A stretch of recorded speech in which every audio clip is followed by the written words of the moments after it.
One of the greatest pleasures of being a professor in college is that you get to see the beautiful campus going through seasonal changes. When my students visit the campus after graduation, they all cry out, "I never noticed how wonderful our campus was." Then there is the beauty of nature itself, which stands apart from the marvelous campus buildings of marble and glass. The university that I am teaching at is built at the foot of a mountain, where there used to be a golf course, and it is noted for its outstanding landscaping. One of its features is the range of flowers that bloom one after another, all season long. First, there is the apricot blossom, that opens up in early spring when the school welcomes freshman students. When the semester begins, and the freshmen scurry around the campus asking for directions, you see flowers like forsythia, azalea, and magnolia starting to bloom and color the grounds. Around midterm, it's the season of cherry blossoms.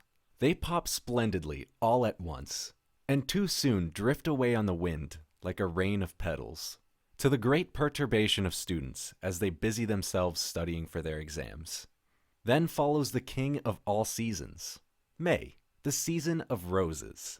On such an occasion as Coming of Age Day, the classrooms turn into a hothouse of rose bouquets and baskets. May is also the season of carnations, which students dedicate to their parents and teachers on Mother's Day and Teacher's Day. During summer vacation, I see morning glories and sunflowers blooming in every nook and corner around campus. When I spot Cosmos flowers blooming by the rear entrance to the campus, I realize the fall semester is coming soon.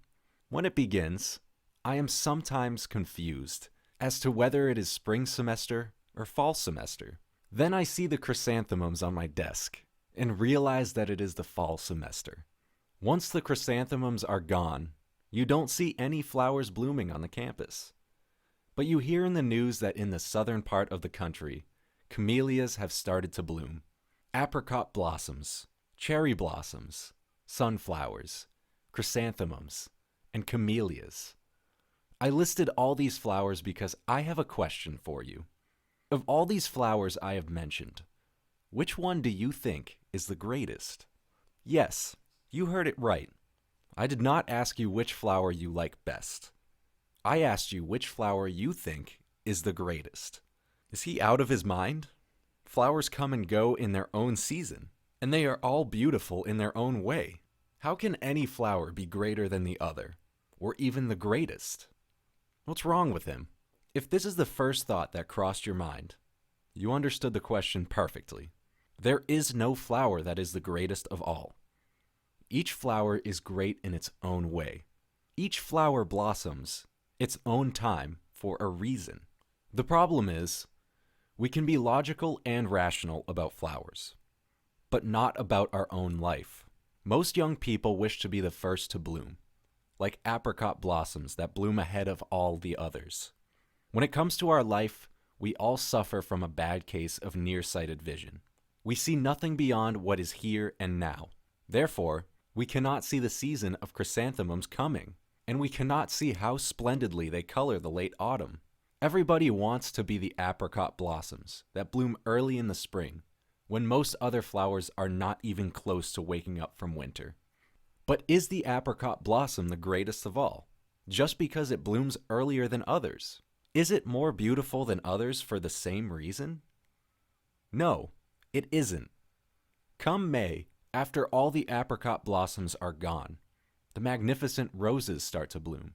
What if roses decided to be impatient and started to bloom earlier, say, in March? Chances are they would not survive the chilly dews of early March. Every flower has its own season to bloom. Forsythias, camellias, and all other flowers. Flowers know the season they will bloom, unlike most of us, who are obsessed with blooming earlier than others. Do you feel like you are wasting time while all your friends are making progress towards success? If you are, remember that you have your own season to bloom, and they have theirs. Your season has not arrived yet, but your season will come when it is your turn to open your petals. It may come later than others, but when it does, you will bloom as splendidly and magnificently as all the other flowers that bloomed ahead of you. So, hold your head up. Prepare for the coming of your own season.